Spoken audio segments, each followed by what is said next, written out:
Okay. Right. Well, how long do I have? 35 minutes. Try and fill it. Okay. A camera? B camera? Harrison, this is, I think, our 5th time talking together, and I was trying to do the mental calculations over the years, how many interviews you must have done, and by now it must be thousands, and there's probably not one question you haven't heard already. So. Well, that's not due to the inadequacy of the interviewers. I mean, the questions are obvious, I think. Well, my treat for you is I'm going to see if I can get through this interview without asking a question, maybe one, that you haven't heard today. So let's see if I can do it. Bring them on. Okay. Learning to fly. When you're Harrison Ford, how carefully do you have to shop for a flight instructor to teach you? Because wouldn't it freak you out if you were flying and the flight instructor says, hey, remember that scene in Temple of Doom and you and Kate Capshaw were in the Ford Trimotor and that happened? Yeah, it would. I chose as my flight instructor a pilot that already worked for me, flying one of my airplanes. Yeah, and how nervous was he about teaching you how to fly? I think not at all. He's a very steely guy. Any scares the first 10 hours before you soloed?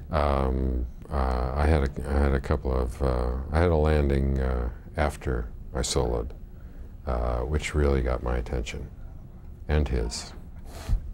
You know, a few weeks ago I had the great pleasure. I was landing at LAX and I listened on United on the cockpit communications. Mm-hmm. My brother was taking off in Air Canada 765 Heavy in front of us. John Travolta, when he flies, his tail numbers are JT, Julia Tango, and people often recognize his voice when he flies. How often do people recognize you? Often. Often. And what happens? What do they say? Are you who you sound like, or something like that. I don't have my tail numbers disguise the ownership of my airplanes, so I don't look for that, but people, I guess, have learned to recognize my voice. Does that kind of surprise you that you cannot be anonymous even in that venue? Okay, question about flying on commercial airliners. And this is about fans, and I'm sure most fans are very, very respectful with you and they're polite. But what if you're on an airplane when you can't get off and next to you is a seatmate from hell? The guy said, hey, it's Indiana Jones! Hey, Han Solo! Hey, tell me about this! What do you do in those situations? I go out and buy my own plane. Okay. All right. Well, turning to this movie, Anne Heche, you know, with the stunts, you know, with you, we figure you know what you're doing. We're not concerned about you, but your co-star, she's a, not a, frail little thing. Frail little she thing. is. Now, did you have to put her at ease about some of the things that she was going to be doing? No. I mean, this girl's got real steel. She may say now that she was, worried or scared, but she was never at that time. She's a real trooper. No, in your last movie, Air Force One, a lot of soundstage work, a lot of gimbals, interiors. You're wearing a suit the entire movie. How nice of a change of pace was it to do this? Well, it was exactly what I was looking for. I was looking for a kind of blue-collar character in a very different kind of movie. Looking for the chance to not have to wear the tension and gravity of the situation on my face, and so this is just what I was looking for. Now, the scenes inside the airplane, when you're sitting together for hours and hours, how well do you get to know your co-star? Pretty well. Pretty well. So what do you guys talk about in those situations? Girls.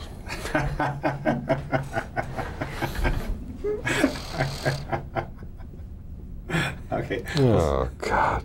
Well, speaking of girls, there's another scene that great laughs in the movie theater where your hand kind of strays into a private area. Don't go there.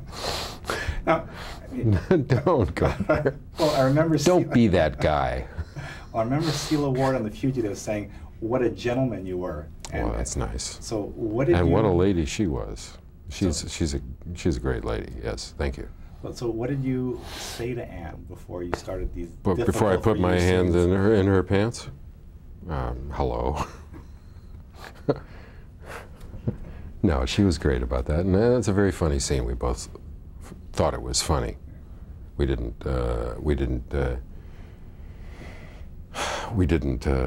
take seriously the sexual innuendo involved here.